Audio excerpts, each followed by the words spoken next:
හරි මේ ටික තමයි අර ෆිසික්ස් වලට ඕනේ ත්‍රිකෝණමිතිය ටික.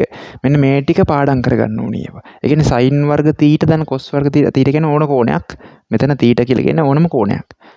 කියන්නේ sin වර්ග 2 දැන් cos වර්ග 2 සමාන 1යි. හැබැයි sin වර්ග 2 දැන් cos වර්ග 4 එහෙම බෑ. එකම කෝණ වෙන්න ඕනේ. ඒතර මෙතන ව්‍යුත්පන්න කරන්න පුළුවන් මේ සමීකරණ දෙක නිකන්. මෙතන මේකෙම ගන්න පුළුවන් නේ. ඊළඟ එක sin 2යි θ. ඒ කියන්නේ sin 40 කියන්නේ 2යි sin 20 cos 20 වගේ. tan θ කොහොමද මේක දන්නවනේ. ඒතර sin ඍණ 20 කියලා කියන්නේ ඍණ sin 20 වගේ. cos ඍණ 40 කියලා කියන්නේ cos 40ටමයි. අර මුලට ඍණක් එන්නේ sin වලයි tan වල විතර. tan වල මුලට ඍණ එන්නේ මෙතන cos වල මුලට ඍණ එන්නේ නැහැ. ඒ කියන්නේ tan ඍණ θ කියන්නේ sin ඍණ θ බෙදීම cos ඍණ θ නේ. ඇතුළට ඍණ θ දැම්මොත්. ඒතර sin ඍණ θ කියන්නේ ඍණ sin θ. cos ඍණ θ කියලා කියන්නේ cos θමයි. ඒතර තමයි tan වල ඍණ එන්නේ. එතකොට මේ ටික පොඩ්ඩක් කටපාඩමේ තියෙන්න ඕනේ. දැන් මං කියලා දෙන්න හදන්නේ අර යට තියෙන රවුම් පොඩ්ඩක් බලමුකෝ. ඕල් සෙන් තෝමස් කොලෙජ් කියලා කතාවක් අහලා ඒ කියන්නේ නොදන්න ලොකු කෝණ දන්න කෝණ බවට පත් කරලා අගයක් ගැනීම තමයි මේකේ තේරුම. හරි මේකේ මේ පියවර ටිකක් තියෙනවා. මම පොඩ්ඩක් මේක කියන්නම්කෝ. හරි. අපි sin 150 කියන එක දන්නේ නැහනේ. දැන් මේකේ කරන්න ඕනේ sin 150 කියන එක අර sin දන්න අපි දන්නේ සුළු කෝණනේ. ඒකක් බවට පත් කර ගන්න ඕනේ. මේ පියවර ටික කරමු. හරි. එතකොට ඊට කලින් කියලා ඉන්නම් මෙන්න මේ මෙතන මේ අවස්ථාවේදී මෙන්න මේ ඩයග්‍රෑම් එක ඔළුවේ තියා ගන්න ඕනේ. ඒතර අපි අංශක බිඳුවයි කියලා කියන්නේ මෙන්න මේ මෙහෙම තියෙන එක. අංශක 30යි කියලා තියෙන්නේ මෙන්න මේ කෝණේ. ඒ කියන්නේ අපි කෝණ මනින්න පටන් ගන්න මෙන්න මෙහෙම. අංශක 90 කියන්නේ මේක 180 270 360 359 කියන්නේ මෙහෙම මයින කෝණයක්. අන්න ඒ ඩයග්‍රෑම් එක ඔළුවේ තියා ගන්න ඕනේ. එතකොට මෙන්න මේ අතරේ කෝණ සඳහා sin cos tan කියන අනුපාත තුනම දන. ඒ කියන්නේ සුළු කෝණයක් දැම්මොත් sin cos tan ඇතුළට ඒ ඔක්කොම දන. මේ අතර කෝණය කියන්නේ 90ත් 180ත් අතර කෝණය අපි උදාහරණ ගමු. sin 150 කියන එක ගමු. ඒ අතර කෝණ ඕවට දාද්දි sin විතරයි දන. ඒ කියන්නේ tan 150 ත්‍රිණ cos 150 ත්‍රිණ. ඒතර අර t අකුර තියෙන්නේ. t අකුර තියෙන ඒවා කියන්නේ 180යි 270යි අතරනේ. එතකොට ඒ අතර කෝණයක් tan වලට දැම්මොත් විතරයි ධන එකක් එන්නේ. sin වලට දැම්මත් cos වලට දැම්මත් එන්නේ ඍණ ඒවා. c තියෙන එකේ ඒ කියන්නේ 270 360යි අතර කෝණයක් sin tan දෙකටම දැම්මොත් ඍණ උත්තර ලැබෙන්නේ. cos වලට දැම්මොත් විතරයි ධන ඒවා ලැබෙන්නේ. ඒ කියන්නේ cos 280 කියලා ගත්තොත් ඒක ධනාගයක්. tan 280 ඒක ඍණාගයක්. හරිනේ. එතකොට ඔය ටික අපිට ඕල් සෙන් තෝමස් කොලෙජ් කියලා මතක තියාගන්න පුළුවන්. ඒ කියන්නේ කෝණ මනින්න පැත්තටමයිනේ. කෝණ මනින්නෙත් මෙහෙම ඕල් සෙන් තෝමස් කොලෙජ් කියන එක ඒ රටාව යන්නෙත් එහෙටමයි. ඒතර තවත් ලේසි. හරි දැන් අපි බලමු sin 150 කොහොමද අපි දන්න කෝණයක් බවට පත් කරගන්නේ කියලා. දන්න කෝණ කියන්නේ 30 45 60 ඔය වගේ චූටි කෝණයක් බවට පත් කරගන්නේ කොහොමද කියලා බලමු. කෝණය phi බෙදීම 2 ඇසුරෙන් ලිවීම. ඒතර phi කියන්නේ 180 නැත්නම් 90. අපිට මේක 180 ඇසුරෙන් ලියන්න පුළුවන් නේද? 180 ඍණ 30 කියලා. මෙහෙම ලියන්න පුළුවන් නේද? හරි. ඊට පස්සේ ඊළඟ පියවර තමයි රවුමේ තියෙන තැන බලලා ලකුණ නිර්ණය. එතකොට 150 තියෙන තැන මේ හරියනේ. ඒ කියන්නේ sin අගයක් මේ අතර තියෙන sin අගයක්. sin 150 කියන්නේ ධන අගයක්. ලකුණ ධන. ඒ කියන්නේ මේ අගයේ මෙන්න මේකේ ලකුණ ධන. ඒකත් හරි. ඊට පස්සේ phi බෙදීම 2 හා ලකුණ ඉවත් කර. මෙතන ලකුණ කියලා අදහස් කරන්නේ මේ ඇතුලේ තියෙන ලකුණ. ඒතර 180 හා මේක ලකුණ ඉවත් කළා sin cos මාරු කරන්න කියලා තියෙනවා. හරි. අපි ඉස්සෙල්ලා මේ 180යි ලකුණයි දෙකම ඉවත් කරන් ඉමු. ඒතර 30 කියලා ඉතුරු වෙන්නේ. දැන් මෙන්න මෙතනට එන්න ඕනේ. මෙන්න මෙතන අපි තෝරගත්තේ phi ගේ ගුණාකාරයක් නම්. ඒ කියන්නේ අර මෙතන පළවෙනි පියවරේ බලන්නකෝ phi බෙදීම 2 ඇසුරෙන් ලියන්න කියලා තිබ්බට phi ගේ ගුණාකාරය වෙන්නත් පුළුවන්. කියන්නේ 2යි phi 3යි phi ඔහොම ගන්නත් පුළුවන්. තව phi බෙදීම 2 ඇසුරෙන් ලියන්න කිව්වට 3යි phi බෙදීම 2 5යි phi බෙදීම 2 ඔය වගේ ගුණාකාර ගන්න පුළුවන්. හැබැයි මෙතන ප්‍රශ්නයක් එනවනේ 180 කියන්නේ phi බෙදීම 2 ගුණාකාරයක් කියලා. එහෙම නෙවෙයි මෙතන අදහස් කරන්නේ.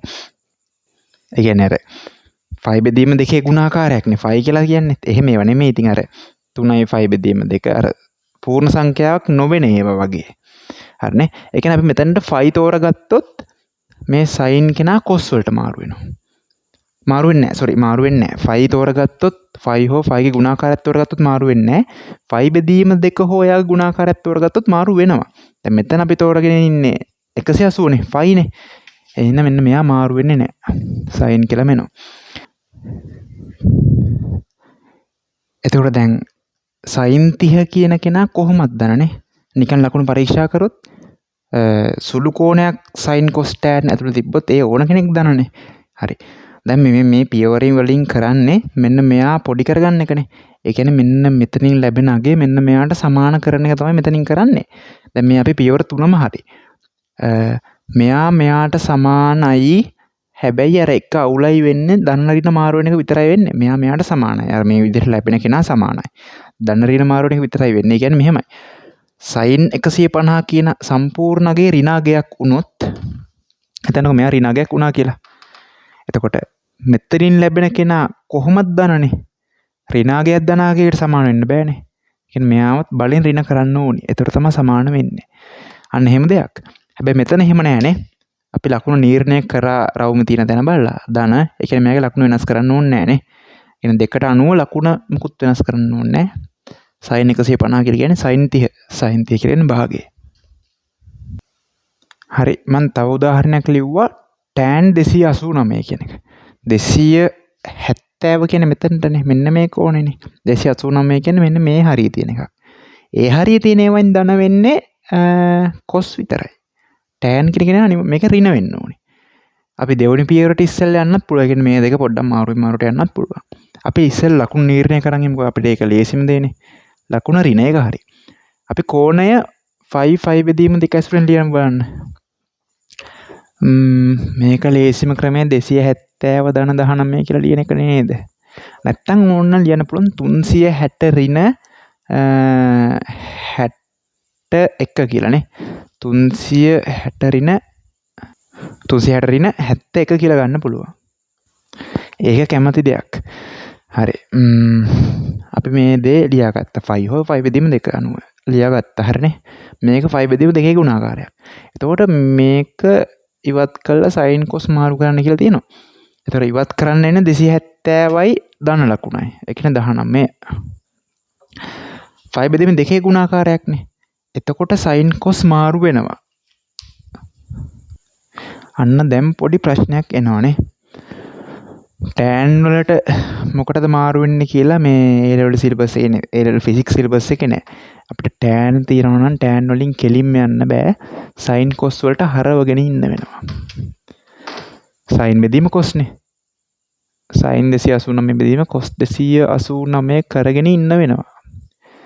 දැන් බලමු. tan වලින් කෙලින්ම යන්න බෑ. එතකොට sin 289 කියලා කියන්නේ මේ හරිය තියෙන කෝණයක්. ඒකේ cos විතරයි ධන. ඒ කියන්නේ sin අනිවාර්යයෙන්ම ඍණ වෙන්න ඕනේ. cos ධන. අන්න ඒ විදිහට තමයි අර මේ මුළු ප්‍රකාශනෙම කියන්නේ tan එකම ඍණ උනේ මේ විදිහට. හරිනේ. ඊට පස්සේ දැන් අපි 5 හෝ 5 බෙදීම 2 ගුණාකාර ඇසුරෙන් ලියමුකෝ. sin 270 ධන 19 cos 270 ධන 19 කියලා ලියන්න පුළුවන්. හරි. දැන් 5 හා 5 බෙදීම 2 ලකුණු ඉවත් කළා sin cos මාරු කිරීම කියලා තියෙනවා. අපි මෙයා ධන කියලා ලියාගෙන ඉමුකෝ. මෙතන ලකුණු ඉවත් කරන් 19 ඉතුරු වෙන්නේ. 5 බෙදීම 2 ගුණාකාරයක් කියන්නේ sin cos මාරු වෙනවා. මේ අයි ලකුණ දෙකම ඉවත් කළා 19 තියෙන්නේ. sin cos මාරු වෙනවා. මෙයා cos වෙනවා. මෙතන 5 බෙදීම 2 ගුණාකාරයක් මෙයා sin වෙනවා. මෙහෙම නෙන්නේ නේ. හරි. දැන් මෙන්න මේ අගය මෙන්න මේ අගයට සමානයි. අර ධන ඍණ ලකුණු කේස් එක විතරයි යන්නේ. හරි. දැන් බලමු cos 19 කියලා කියන්නේ කොහොමත් මෙතන සුළු කෝණ ඒ කියන්නේ සුළු කෝණ වල ඔක්කොම අනුපාත ධනනේ. cos 19 කියන්නේ ධන, sin 19 කියන්නේ ධන. sin 79 sorry sin 89 කියන්නේ ධන, cos 89 කියන්නේ ධන. කොහොමද ධනනේ අර සුළු කෝණ වලට. ඒතර මෙතන ලැබෙන ධන අගයක්. හැබැයි මෙතන ලැබෙන්නේ ඍණ බෙදීම ධන ඍණ අගයක් නේ. ඍණ අගයක් ධන අගයට සමාන කරන්න බෑනේ. අපි බලෙන් ඍණ කරන්න ඕනේ මේක. දැන් මෙන්න මෙයාට සමානයි.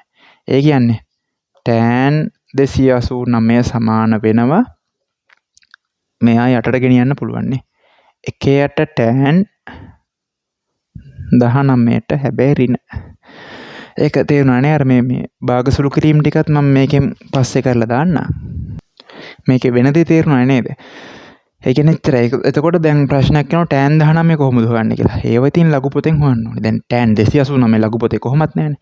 එක්ක මේකෙන් කරන්නේ අර ලොකු කෝණ සුළු කෝණයක් කරගන්න එක. සුළු කෝණේ අපිට එක්ක පාඩම් කළා නැත්නම් ලඝු පොතෙන් ඕන විදිහට හොයන්න පුළුවන්. හරිනේ. හරි. මේ වගේ දෙයක් බලමු. cos phi ඍණ θ θ ඇසුරෙන් ලියන හැටි. නිකන් θ කියන්නේ අපි දන්නේ නැති කෝණයක්. මෙහෙම තිබ්බොත් පොඩි උපායක් වගේ තියෙනවා. θ කියන දේ සුළු කෝණයක් විදිහට හිතන්න ඕනේ. θ සුළු කෝණයක් විදිහට හිතුණා නම් හරි. එතකොට මේ එකත් ව්‍යුත්පන්න කරන්න පුළුවන් ඕන නම් ඇයි එහෙම හිතුවන් හරියන්නේ කියලා. එහෙම දැන් මේක වීඩියෝ එකදී ගස්සන්න ඕනේ නෑනේ. මේ θ කියන දේ සුළු කෝණයක් විදිහට හිතලා හැදුවනම් හරි. එතකොට cos phi ඍණ θ. ඉස්සෙල්ලා බලන්න ඕනි මේක phi හෝ phi බෙදීම දෙක ඇසුරෙන් ලියාගන්න කොහොමද ලියලා තියෙන්නේ එහෙමයි. ඒතර phi ඍණ θ කියන කෝණ පිහිටීම බලලා අගේ ලකුණු නිර්ණය කරන්න ඕනේ. phi ඍණ θ කියන්නේ phi කියන්නේ මෙන්න මේක. ඍණ θ කියන්නේ සුළු කෝණයක් අඩු නම් මේ හරියනේ. මේ හරිය ධන වෙන්නේ sin අනුපාත විතරයි. ඒ කියන්නේ මෙයා අනිවාර්යයෙන්ම ඍණ කෙනෙක් වෙන්න ඕනේ. ඊළඟ පියවර ලකුණයි මේ phi ගුණාකාරය මේ දෙන්නම අයින් කරලා θ ලියන්න ඕනේ. θ ලියලා phi ගුණාකාරයක් නම් මෙතන අරගෙන තියෙන්නේ මාරු නොවේ. phi බෙදීම දෙකේ ගුණාකාරයක් නම් තමයි මාරු වෙන්නේ.